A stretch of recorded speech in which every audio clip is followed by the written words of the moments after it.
మీ అందరికి శుభాభివందనములు. శుభవార్త ఫిబ్రవరి 2:14. ఆ పిల్లలు రక్త మాంసము గలవారైనందున ఆ ప్రకారమే మరణము యొక్క బలము గలవానిని, అనగా అపవాదిని మరణం ద్వారా నశింపజేయుటకును, జీవిత కాలమంతయు మరణ భయము చేత దాస్యమునకు లోబడిన వారిని విడిపించుటకును ఆయన కూడా రక్త మాంసములలో పాలివాడాయను. యేసు ప్రభు వారు శిలువ మీద మరణించి తన రక్తం కార్చడం ద్వారా ఎవరైతే ఆ రక్తాన్ని ఆశ్రయించిన వారుగా ఉంటున్నారో, ఎవరైతే జీవిత కాలమంతా మరణము చేత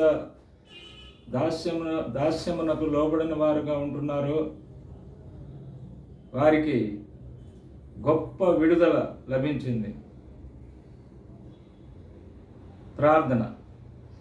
మమ్మల్ని మిక్కులుగా ప్రేమించిన మా ప్రియ పరలోకపు తండ్రి, జీవాధిపతి, జీవము కలిగిన తండ్రి, మీ పరిశుద్ధ బంగారు పాదములకు కోటానుకోట్లుగా కృతజ్ఞతావందనములు, స్తోత్రములు తండ్రి.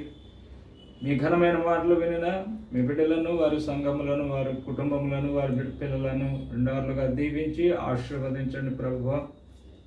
సంతానము లేని వారికి సంతానమును అనుగ్రహించండి, వివాహం కాని వారికి వివాహమును అనుగ్రహించండి, స్వస్థత లేని వారికి స్వస్థత అనుగ్రహించండి, విడుదల లేని వారికి విడుదల అనుగ్రహించండి, రక్షణ లేని వారికి రక్షణ అనుగ్రహించమని యేసు ఉన్నతమైన పరిశుద్ధమైన నామములో స్తుతులు, స్తోత్రములు, కృతజ్ఞతాస్తుతులు కోటానుకోట్లుగా సమర్పించి మిక్కిలి వినయముతో బ్రతిమలాడి వేడుకొని ప్రార్థన చేస్తున్నాం తండ్రి. Amen, amen. ఈ మెసేజ్ని లైక్ చేసిన వారికి, షేర్ చేసిన వారికి, సబ్స్క్రైబ్ చేసుకున్న వారికి దేవుడు నిండార్లుగా దీవెనల ఆశీర్వాదములు అనుగ్రహించును గాక. Amen, amen.